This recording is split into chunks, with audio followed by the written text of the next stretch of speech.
College पुस्तकालय के तहखाने की गहराई में अन्वी की जिज्ञासा उसे भूली हुई किताबों की कतारों से ले जाती है। धातु की एक चमक उसकी नजर को आकर्षित करती है, एक रहस्यमय घड़ी ग्रंथों के बीच छिपी हुई। जैसे ही उसकी उंगलियां इसकी सतह को छूती हैं, अचानक एक तेज रोशनी फूटती है जो मंद रोशनी वाले स्थान को भर देती है। तहखाने को घड़ी की अचानक तेज चमक से रोशन किया गया है। प्रकाश स्पंदित होता है, प्राचीन पुस्तकों पर लंबी छायाएं डालता है।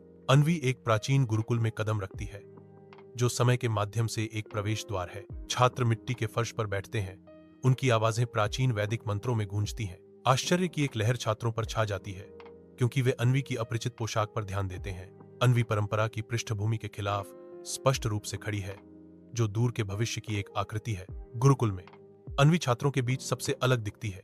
उसकी पोशाक उनकी पारंपरिक वेशभूषा के विपरीत है। एक छात्र की जिज्ञासा भड़कती है, आपके कपड़े इतने अलग क्यों हैं? यह चमकदार डिब्बा क्या है? अन्वी डिवाइस को उठाती है जो उसके हाथ में भविष्य का एक प्रकाश स्तंभ है और शांति से खुलासा करती है, यह मेरा मोबाइल है, यह भविष्य से आया है।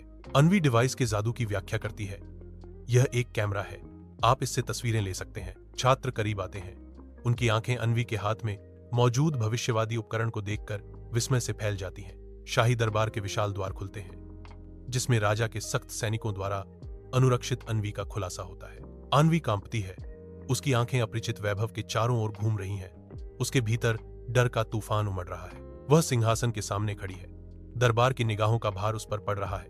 उसकी आवाज चुरा रहा है। राजा की आवाज हॉल में गूंजती है जो सन्नाटे को चीरती है जैसे बादल की गड़गड़ाहट।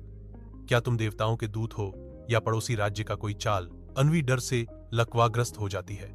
उसके विचार एक तूफान की तरह घूमते हैं जो एक सुसंगत प्रतिक्रिया बनाने में असमर्थ है। अदालत सांस रोककर देखती है। तनाव स्पष्ट है क्योंकि वे अन्वी के जवाब का इंतजार कर रहे हैं। उसका भाग्य दांव पर लगा है।